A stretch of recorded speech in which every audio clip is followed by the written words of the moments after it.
आम के आम और गुठलियों के दाम, ये कहावत तो सबने सुनी होगी, पर हम लोग तो इसको सच्ची में साबित कर देते। कैसे? तो वो मैं बताती हूँ। ऐसे कि भाई हम आम खा के गुठलियाँ तो फेंक देते होंगे सब, पर हम नहीं फेंकते। हम क्या करते हैं, गुठलियों को अच्छे से धो के फिर उसको ना सुखा देते हैं धूप में 2-3 दिन के लिए। फिर वो अच्छे से जब सूख जाती है ना, तो इसको अच्छे से कोई भारी चीज़ जैसे हथौड़ा हो गया या फिर ये दस्ता हो गया, उससे हम इसको ऊपर से मारेंगे ना, तो ऊपर से जो जो उसका कवर होगा ना वो निकल जाएगा और उसके अंदर से ना एक गुठली जैसा निकलेगा। तो उसी गुठली से ना मैं आज ये रेसिपी आपके साथ शेयर करी हूँ। मोस्ट ऑफ गुजरातियों को तो ये सब पता ही होगा, पर जो नॉन गुजराती है ना उनके लिए ये खास है। तो ये ऐसी एक गुठली निकलती है, उसको हम यूज़ करते हैं। और पहले के ज़माने में क्या रहता था, जो ये कवर जैसा शेल निकलता था ना गुठली का, उसको भी वो लोग पुराने ज़माने में जो भट्टी लगती थी, आग जलाते थे, उसमें वो चूल्हा में यूज़ कर लेते थे। तो सारा यूसेज हो जाता था गुठलियों मतलब आम का। तो जैसे ही वो गुठलियाँ हमने निकाल लिए ना, उसको क्या करना है, अच्छे से 3 से 4 बार पानी से वॉश कर लेना है। उसके बाद हम इसको 1 घंटे के लिए ऐसे ही पानी में छोड़ देंगे, क्योंकि इसमें थोड़ी सी कड़वाहट रहती है। तो जैसे उसकी कड़वाहट ख़त्म करने के लिए हम इसको पानी में भीगने के लिए छोड़ देंगे 1 घंटे के लिए। तो 1 घंटे के बाद हम क्या करेंगे, इसको हम करेंगे प्रेशर कुक। आप देखोगे ना तो पानी का कलर भी अच्छे से चेंज हो चुका है, मतलब जो थोड़ी बहुत उसमें कड़वाहट थी या फिर थोड़ा बहुत कचरा जो उसके ऊपर चिपका रहता है ना, वो अच्छे से वो पानी में भीग के निकल जाएगा। तो अब हम इसको ले लेंगे प्रेशर कुकर में। ये जो मैं बना रही हूँ आज, वो है मुखवास, गुठली का मुखवास हम बोलते हैं।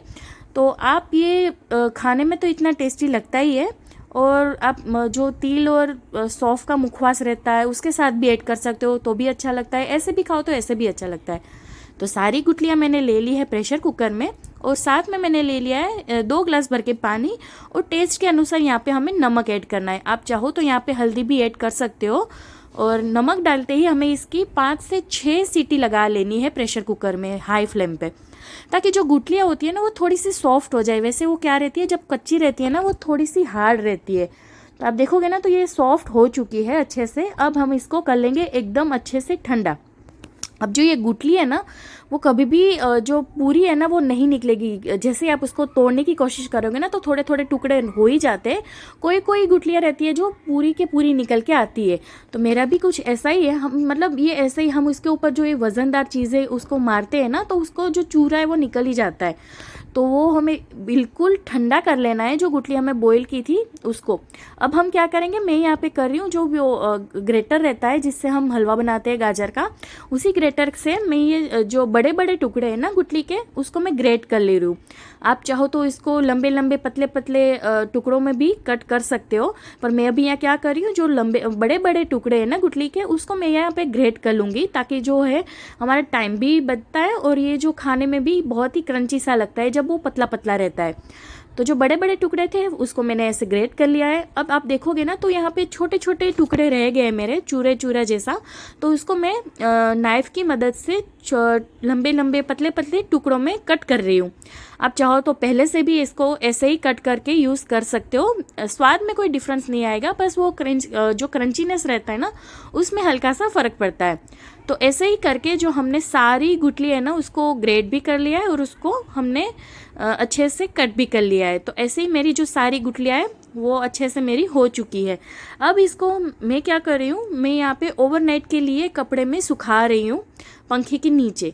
आप चाहो तो आप धूप में जैसे टेरेस पे उसको अच्छे से 2-3 घंटा धूप दिखा दोगे तो वो अच्छे से सूख जाएगी। हमें इसको बेसिकली क्या करना है, पानी जो है हम इसको सोक कर लेना है, ताकि हम इसको जब सेकेंगे ना तो वो अच्छे से क्रंची हो जाए, सोगी ना हो जाए। तो मैं ऐसे ही जो कपड़ा है ना पूरा उसमें फैला रही हूँ और पंखे के नीचे मैं इसको ओवरनाइट के लिए रख रही हूँ। आप चाहो तो इसको धूप भी दिखा सकते हो। धूप में वैसे दिखाऊंगी, पर धूप में मैं कम रखूँगी। मैं से मतलब 1 घंटे के लिए उसको बस धूप दिखाऊंगी। तो ये पूरा ये हमारा हो चुका है। आप देखोगे उसका जो पानी है ना वो पूरा सूख गया है मेरा, क्योंकि कपड़ा जो है पूरा पानी सोख कर लेता है। तो ऐसे ही हमारा जो पानी है उसमें अच्छे से सोख हो चुका है। तो अब इसको हम एक बर्तन में निकाल के फिर उसको धूप में रख देंगे। धूप में भी मैं ज़्यादा नहीं रखूँगी, क्योंकि पानी तो वैसे ही वो सोख हो चुका है। बस उसका थोड़ा सा क्रंचीनेस आ जाए, थोड़ा सा और ज़्यादा सूखा हो जाए, इसलिए मैंने 1 घंटे के लिए धूप में छोड़ दिया था। तो धूप में भी हमारा यह हो चुका है। थोड़ा सा प्रोसेस इसका लंबा है, पर पूरे साल के लिए आप इसको स्टोर करके आराम से रख सकते हो। तो मैं यहाँ पे पैन में कढ़ाई में एक थोड़ा सा हल्का सा मामूली सा घी ले रही हूँ। घी में रोस्ट करने से उसको एक टेस्ट अलग सा मिल जाएगा, अच्छा सा फ्लेवर आएगा, फ्रेग्रेंस भी बहुत ही अच्छी आएगी और जो क्रिस्पीनेस है ना वो बहुत ही अच्छी इसमें सेकने के बाद आ जाएगी। तो जो सारी मैंने गुठलियाँ हैं वो एक साथ ही डाल दिए। इससे क्या होगा, टाइम थोड़ा सा ज़्यादा लगेगा। अगर आपको लगता है कि थोड़ा थोड़ा करके आपको सेकना है तो आप ऐसे भी कर सकते हो।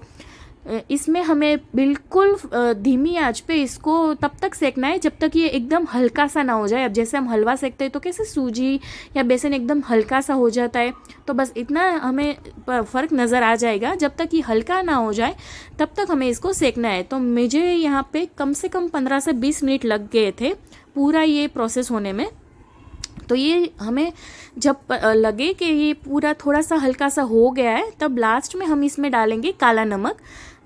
ये काला नमक हमें तभी डालना है जब हम गैस को ऑफ करेंगे तब। पहले डालने से क्या होगा, इसमें ना भेज आ जाएगा तो ये पूरे साल के लिए इतना क्रंची नहीं रहेगा। तो लास्ट में हम इसमें जो है काला नमक डालने के बाद तुरंत ही हमें इसको गैस को कर देंगे स्विच ऑफ। तो जो हमारी गुठली का मुखवास है वो बनके बिल्कुल रेडी हो चुका है। आप इसको ऐसे ही खा लो। थोड़ा सा हल्का सा ये कड़वा लगता है पर थोड़ा सा खट्टा भी लगता है, तो बहुत ही टेस्ट इसका अच्छा लगता है। ये एकदम क्रंची से मतलब कुरकुरा जैसा लगता है। तो गुठली का मुखवास बनके हमारा बिल्कुल रेडी है। आप इसको चाहो तो ऐसे ही खाओ, पूरे मतलब एयर टाइट डब्बे में भर के फ्रिज में भी रख सकते हो, बाहर भी रख सकते हो। अगर आपको कभी भी लगे कि ये थोड़ा सा हल्का सा नरम हो चुका है तो वापस से आप इसको धूप दिखा दें या फिर आपके वापस से इसको रोस्ट कर सकते हो।